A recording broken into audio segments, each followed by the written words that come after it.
Welcome to Coffee with Democrats, a sensible platform for progressive conversations. Coffee with Democrats is a grassroots movement dedicated to hearing from Democrats, candidates, legislators, and friends from all political backgrounds who want great conversations. Coffee with Democrats is committed to increase Democrat voter registration and Democrat voter turnout by making voting more exciting and meaningful. And now here's your host of Coffee with Democrats, Kevin Dawson.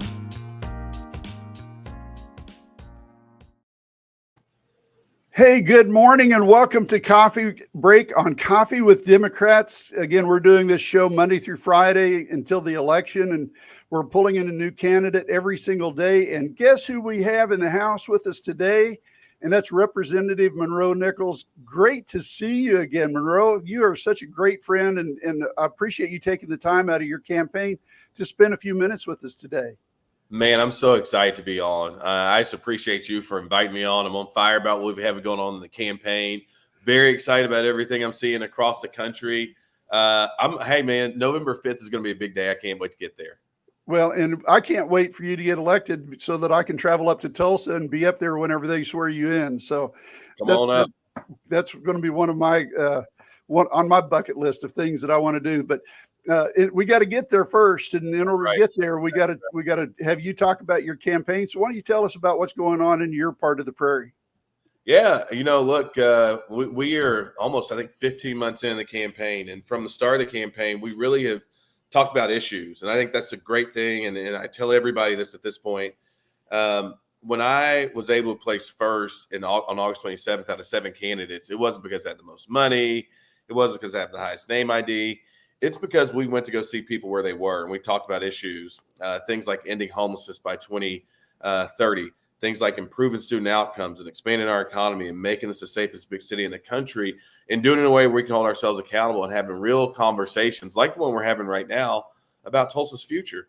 And I think what sometimes we forget when we're running campaigns, that we have to center people and hear from them. This is not just a simple transaction about, hey, my name is Monroe, vote for me, or hey, my name is candidate X, vote for me.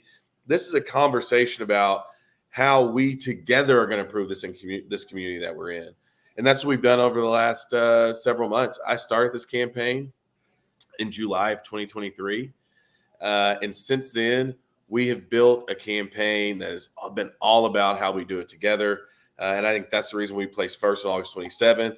And we're riding that momentum going into November.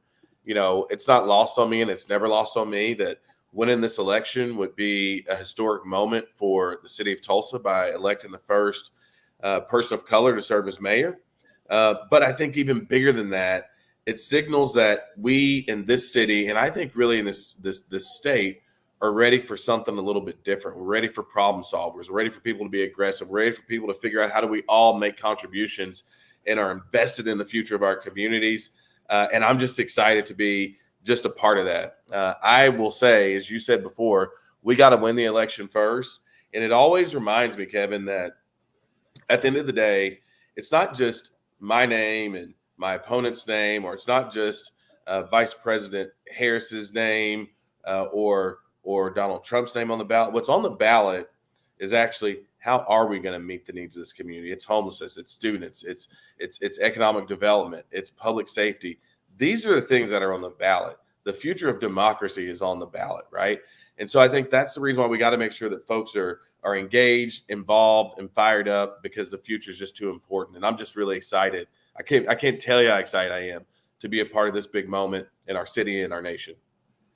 Well, as we talk, I'm coming directly from the Cleveland County Democratic headquarters, and you talked about the excitement, and I get excited just being here within the Democratic headquarters in Cleveland County in Norman, Oklahoma, because every single day about this time, there's a line of people that are coming in here because they're excited about the future of our country, and they're excited about the possible leadership of Vice President Harris, which you mentioned earlier, and it's not just there, but it's everything down ticket too that is becoming more exciting, because that instrument of change is absolutely necessary. We can't be continuing to live in fear. We've got to live in optimism. We've got to live in hope. We've got to live in joy. So, and that I think is what resonates with me about your campaign, and what I see with your campaign is it's a positive campaign. It's about the community. It's about the people of Tulsa. It's about what you can do and to help those people. But it goes back to what John F. Kennedy said: ask not what I can do for what you can do for the country, but I messed it up. I had that in my head, and now That's it's not gone. what your country can do for you, but what you can do for your country. There it is. Thank you very much. Yeah. So anyway, yeah, that's why you need to be mayor. I can tell you that right now. Well, I'll say, you bring up something really important, because this is what I think everybody needs to really internalize at this point in the campaign. This is the point in the campaign where the person who is behind, or the candidates behind, is going to start doing a lot of negative campaigning. And I think we're at a point now, no matter where you're on the political spectrum, we've got to be figuring out how we bring this, in my case, this city, but certainly the state and this country together. I think what we're starting to notice is we can't do it divided. Right. Divided, we at best are going to be stuck in the same place. We cannot make progress that way. And I think that we're at a moment where, look, whether your candidate wins or not, and I think that's the thing, we have to get to a place where it's like we have a system where we elect folks, and those folks should go do their job. There shouldn't be any meddling. There shouldn't be any waiting for the next person. We got to hold the people accountable who get elected, but we have to unite. We cannot build a strong country. I don't think I can build a strong city if I run a campaign about dividing people up. If I run a campaign that's simply attacking somebody else. I think that lazy politicians are the ones who tell you reasons why you shouldn't vote for somebody else. They're not the people who give you a reason to vote for them. And I think we have to give people a reason to vote for us. I feel like that's my responsibility every day. I do somewhere in the neighborhood of like 6-7 events a week. And when I'm doing those events, I don't talk about the negatives on my opponent. I don't do that, because that's not what I want people walking away from. I want people walking away from those engagements thinking, here's the opportunity that we have at this moment in our city's history to do things that are bold, to do things that are possible, and to do things that are going to advance people and advance this city. And it doesn't matter what the other person says. That's the reason why I want you to vote for me. I don't want you to go and say, oh, I'm voting for him as the lesser of two evils. I'm voting for him because this is an opportunity for us to do special things. And that's where you have to be, uniting people around the big ideas. You talked about John F. Kennedy. It's the greatest quote in any presidential speech, I think, ever. But that's what it was about, right? Yeah. I think it happened after that in the 60s. I was telling you earlier, I had my coffee mug. And I know Lyndon Johnson was the vice president at the time. He came after. But this is a continuation of the Kennedy legacy. This is what happened when people came together at a horrible time, a very difficult time in our nation's history. We did all those big things. And it started with those words from John F. Kennedy. It rolled over into the Great Society. For that reason, I'm the first person, or at least the first generation of my family, to be born with the guaranteed right to vote and guaranteed civil rights. Two things that my parents were born they did not have. They were born in 1961 and 1962. And it started with a message of unity, not division and hate. Oh, man, I love what you're saying, man. The way that you say it is just so powerful, too. And it takes me back. I talk a lot with a lot of people. I meet people on the street, and sometimes they want to attack us. And I think about that time of unity that we had in the 1960s. I was born in 1961. I was born under John F. Kennedy. He was my president when I was born. And because of that, I really believe in our government. I believe in the way that our government was founded. I believe in our Constitution. And when people start calling me a communist, calling Kamala Harris a communist, our vice president, Madam Vice President, is not a communist. She is not a socialist. She is an American. Folks, that's the biggest message that we have. And this idea that she wants to do things for our fellow American makes her a socialist. Tell people what you said about Florida. I want them to hear what. Look, here's the thing. Like I said before, there's a time where we are all 50 different states. Yeah. There's a time where we're one nation. And I think with our brothers and sisters and folks in Florida who have been battered by now a second hurricane, that I think is going to be a Category 5 with the storm surge, I think 15 feet it is predicted. Right. Do you have a problem with your Oklahoma dollars going to make sure that those folks are okay? I certainly don't. No, absolutely not. Do I have a problem with my Oklahoma dollars going to fund things like Medicaid to make sure that folks who are in poverty can have health care, or Medicare to make sure that folks who are on the other end of life can be taken care of, or Social Security? I don't have a problem with any of those things. It's how you build a great nation. We also have a nation that is 100% driven on capitalism. We have the biggest economy in the world. You don't build that in socialist societies. And to be honest, if you think about when that capitalist society does best, look at the numbers. Look who creates the most jobs every time. Yes. Look who's sitting at the top every time. And so we have to dispel with this. It's a lazy criticism to say that somebody is a socialist and those types of things, because the numbers don't bear it out. The numbers don't bear it out. Look, you can have plenty of disagreements with people running for president and all this kind of stuff, but I think that's the thing.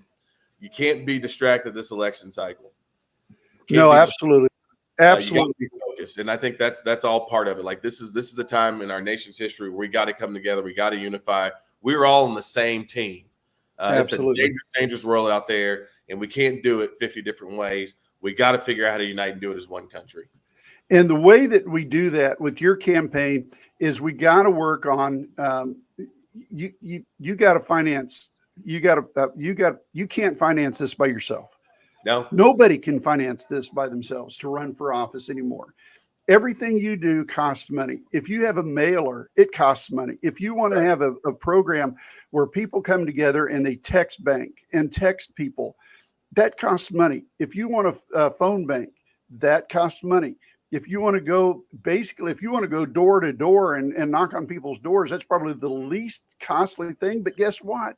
That still costs money. Somebody's got to get you there. And whether that's you driving yourself or somebody driving you, or providing the water, or having mailers in your hand, all of that stuff costs money. And in order to help offset some of those costs, because this is a people-led campaign, people have to be involved in it. People have to help you with that campaign. And I went ahead and put the Secure Act Blue on the bottom there for where people can go to your website and actually contribute. Even though that I don't live in Tulsa, I want to contribute to your campaign, and people can do the same thing just like I do. You know, I was at a fundraiser last night. Governors Walters and Henry hosted an event for the campaign last night. I was in Oklahoma City, actually. And I talked to a room full of people who don't live in Tulsa about why this race is important to somebody who lives in Oklahoma City. And I think as Tulsa and Oklahoma City, the metro areas and Cleveland, as we are all growing, the solutions that are going to move the state forward are probably going to happen at the local level. They said all politics is local, because that's when communities have to come together, not on a partisan basis, but just on things that make sense. But you got to have courage. And I guarantee you, if we can figure out how to do things in Tulsa, it's going to impact folks in Cleveland County. Hey, back there in the back, if we figure out how to improve student outcomes here in Tulsa, it's going to reverberate down the turnpike, and vice versa. This campaign's about solving problems for Oklahomans. And so the hardest thing in the world to do, Kevin, is to ask people for money for yourself. Yes. But you got to remember, this ain't about raising money for yourself. This is about an investment in our community, investment in our state. And it's my commitment to make sure that people invest, don't regret it, that they look back and say that was a worthy investment. And that's why I'm committed to doing all the things that I've talked about doing, because it means that much to me that people are going down this journey with me to improve student outcomes, to make this a safe city, and to improve the state of Oklahoma overall, starting in this community, my hometown that I love, Tulsa, Oklahoma. Well, you keep seeing me turning around, looking over my shoulder. Jacob Rosecrans is in the house. And I keep anticipating for him to walk through here just any minute now. So, and join in, because he jumps on here whenever he can. But a guy. Yeah, he is. He's quite a guy. And so I apologize if I'm not okay. I keep anticipating for Jacob to come in, but that's all right. But we got to talk more about your campaign. We only got a couple of minutes left here. But the other thing that people in the in the community of Tulsa really need to focus on and really need to contribute is your campaign is, again, it's a people-driven campaign. That's right. And in order to help that campaign grow and thrive, you've got a very good system. And like I told you earlier, whoever your webmaster is, they're just phenomenal. They're knocking it out of the park. And with your leadership and with your guidance, they are really doing a good job, because very few websites are as organized and as good as your website. So folks, I'm going to throw it back up here again. Go to www.monroeformayor.com. That will take you to all these links that I'm showing you right now, because again, this is an outstanding individual. He's got an outstanding organization. He is very well put together. But then if you go to there's a website right there on his website, there's a tab, get involved. How do you get involved in this Mobilize.us? I love the way that you've got it set, arranged, where it's just like postage stamps. You just go to the one that you want. If you want, and if you can't work today and you have time tomorrow, jump on that one, because there's something to do almost every day. What's great about it, and the team has been phenomenal in making all that happen. What we wanted to make sure is that folks who wanted to engage could engage in any way. If you want to phone bank, you can phone bank. If you want to knock doors, you can knock doors. But on that Mobilize link, if you just want to attend a meet and greet and be around other people talking about the future of the city, you can do that as well. Like everything that we're doing every single day, you can find there, because what I wanted to do is make sure that people had access to me in this campaign, but also people could see their neighbors who are really, really excited about the future of the city. And that's why we put everything up there, right? And I've always said, come one, come all. People who, these aren't just for people who agree with me or who have made their mind up. These are for people who really, have a lot of questions and want to engage. And so I'm excited about it. This evening, I think I have 2 meet and greet events. But this Saturday, and this is important for those in Cleveland County who I know will be partying, I think we'll beat Texas. I mean, look, I'm an optimist on that deal. But we're actually, if you decide, you know what, I'm not going down to Dallas, but I kind of, Tulsa didn't seem that bad. We're actually having a cookout here in Tulsa. We'll have the game up and everything. Good great. Engage with folks. Would encourage anybody who just wants to get out of town for a Saturday, since the Sooners are gone, can't go to Dallas. Come up to Tulsa, hang out with us. It's on that Mobilize link. I would love to see anybody come hang with us. Oh, what an awesome opportunity that we have. And for somebody who was born in the Sooner State but did not go to Oklahoma, and to have that kind of arrangement, I love it. Thank you. As an alumni from Oklahoma, I should say. There you go. Thank you very much. That is so awesome. I appreciate you doing that. One last thing that I want to talk about, again, pardon me for doing this, but I've been approached by a couple of people, more than one. It just seems like this attack by Donald Trump, attacking us Democrats as being communists, being socialists, being something other than a human American. They're trying to dehumanize us and those kinds of things. I want to remind those people that are out there, and all of us who are Democrats who, we want to be with other Democrats, but we also engage with people outside of that. Let's go back and listen to and just remember one thing. We have a preamble of the Constitution. We have the Constitution, and that is the guidebook and the path for the United States success that we've had in the 240 plus years that we've been out here.